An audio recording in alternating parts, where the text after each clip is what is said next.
18 minutes. That's how long a fake update to a popular developer tool was available before one GitHub employee installed it, and about 3,800 private internal code projects were exposed.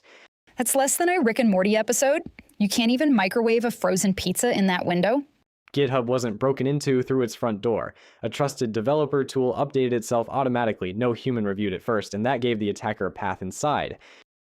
Context Window. Your weekly window into everything. AI security.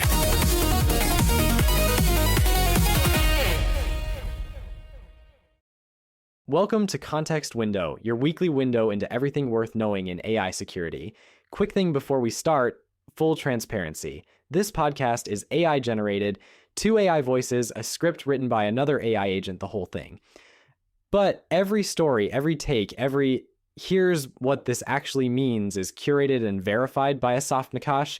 He builds AI security products at one of the world's largest security platforms. So yes, the robots do the talking, but a human who lives this stuff makes sure we're not hallucinating. Although, after reading about this week's supply chain attacks, I'm starting to wonder if being AI generated is actually the safer option. At least, nobody can poison our extension updates. If I start recommending suspicious NPM packages, let Asaf know. This week, we've got a lot. The GitHub breach through that VS Code extension, plus Anthropic released Project Glasswing results showing 10,000 previously unknown serious vulnerabilities in open source software, the kind nobody has had time to patch yet. Then in Speed Round, AI sandboxes are having a very bad week. And in Curator's Corner, Asaf's thesis on why the attacker doesn't need your bugs anymore. I keep rereading that. The math doesn't feel real. All right, the top story this week is actually 2 stories that landed in the same 72-hour window, and they belong in the same frame because they're both about the same thing. Trust assumptions that the entire software ecosystem has been operating under for years just stopped being true. Okay, give me the attack first. The attack side. So there's this popular VS Code extension called NX Console. It's a developer productivity tool, hundreds of thousands of installs. On May 18th, someone pushed a poisoned update to the Visual Studio Marketplace. Wait, how did they get control of the extension in the first place? This is where the chain gets ugly. Remember the TanStack supply chain attack from the week before? That compromise gave attackers access to an NX developer system. From there, they pushed a Trojanized version of NX Console to the marketplace. The malicious update was live from 12:30 to 12:48 UTC, just 18 minutes before it got pulled. But in that 18-minute window, one GitHub employee installed it. The malicious extension started stealing the kinds of keys developers use to get into systems: password vault data, GitHub access, package publishing tokens, and cloud credentials. Team PCP used those stolen keys to copy out about 3,800 internal GitHub code repositories. GitHub later said that number roughly matched what they were seeing in their own investigation. For anyone hearing the name Team PCP for the first time, this is the group that's been running a supply chain campaign for the past 2 months. They hit the Trivy security scanner. They hit Light LLM, the popular model routing package. They went after SAP's open source tooling. Last week, it was TanStack. And now they've reached GitHub itself. Same crew, same playbook, but the targets keep getting bigger. So the chain is TanStack gets compromised. That compromises an NX developer, that poisons an extension that infects a GitHub employee, that opens the vault. 4 hops, like a Rube Goldberg machine built out of trust boundaries. 4 trust boundaries that nobody questioned along the way. And here's the thing, the VS Code Marketplace has no review gate. There's no waiting period between when a publisher pushes an update and when every installed client pulls it in. Auto update gave the attacker a direct push channel. What did GitHub say about the scope? Their chief security officer, Alexis Wales, confirmed no customer data was impacted outside of internal repositories. They rotated critical secrets and they're monitoring for follow-on activity. But Jeff Gross, the NX co-founder, said something that stuck. He said the assumptions the ecosystem has operated under for years no longer hold. That's the understatement of the month. Now flip to the defense side. Same week, Anthropic publishes results from Project Glasswing.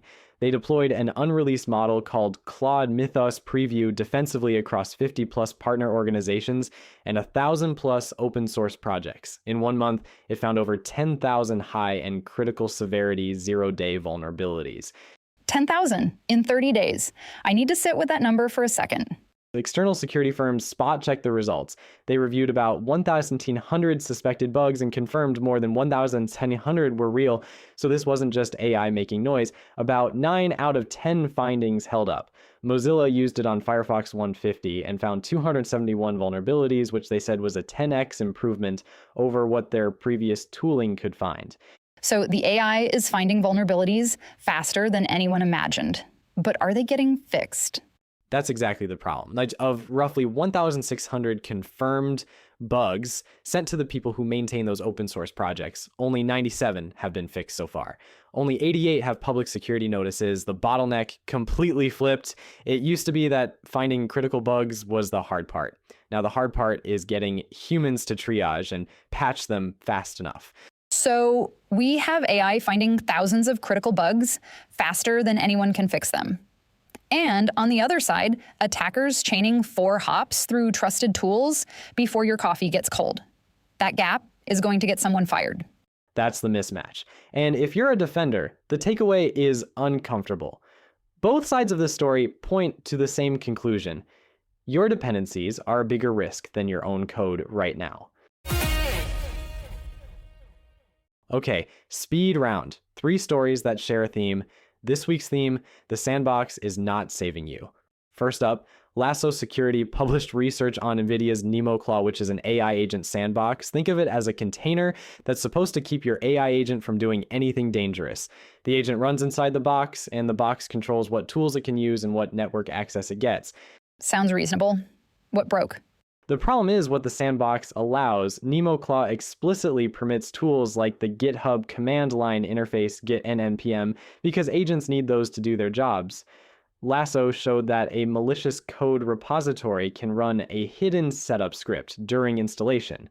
That script rebuilds a stolen access token using emojis to sneak past security scanning, then opens a pull request containing the victim's credentials. The stolen data leaves through a path the sandbox already trusts. So the sandbox door is locked, but the attacker is leaving through the window that the sandbox opened on purpose, and the emoji encoding thing.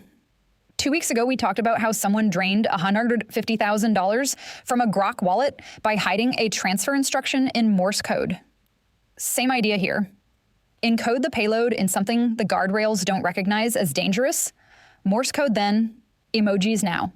Exactly. The attack surface isn't the sandbox walls, it's the legitimate tools the sandbox deliberately allows through. The vulnerability scored 8.6 on the standard severity scale. That's high. Completely different story, same conclusion. Between May 4th and 7th, researchers dropped 13 sandbox escape vulnerabilities in VM2. That's the popular Node.js library that a lot of AI agent frameworks use to evaluate untrusted JavaScript in isolation. 13 in 4 days. That's not a trickle. That's someone dumping an entire backlog. All of them scoring 9.0 to 10.0 on that same severity scale, the worst possible range. Every single one enables breakout from the sandbox to full host-level code execution. In plain English, the AI writes code, the app runs that code inside what it thinks is a safe room, and the code escapes the room. Once it's out, it can run commands on the real machine behind the app. So, if an AI app takes code the model wrote and runs it inside VM2, it's trusting a safety layer that isn't actually safe. Codem Security's analysis said VM2 should not be treated as a security boundary at all. Their recommendation, migrate to OS-level isolation, real containers, dedicated process sandboxes, not a JavaScript library pretending to be a security wall. The last one, Cisco looked at AI models that understand both images and text together. They found that small, mostly invisible changes to an image can trick these models into ignoring their safety checks. We're talking changes bounded at 12.5%. You wouldn't notice them by looking. How effective are we talking? Claude Sonnet 4.5 went from 0% attack success rate to 28% under heavy blur conditions. GPT-4o went from 0 to 16% on rotated images, and you don't need inside access to the expensive model. Attackers can design the trick using cheaper open source models, then reuse it against commercial systems. So you build the attack on the cheap model, and it punches through the expensive one. Attackers love asymmetry like that. AI security. All right, time for Curator's Corner. Asaf's thesis this week is blunt. The attacker doesn't need your bugs. They need the weakest thing that has access to you, and then you become the amplifier. Okay, convince me. Start with what happened to GitHub. Team PCP didn't find a vulnerability in GitHub's platform. They poisoned a VS Code extension. That extension had access to a developer's credentials. Those credentials had access to internal repositories. GitHub didn't get hacked. GitHub got amplified. 4 hops from the actual target. They didn't even need to look at GitHub's code.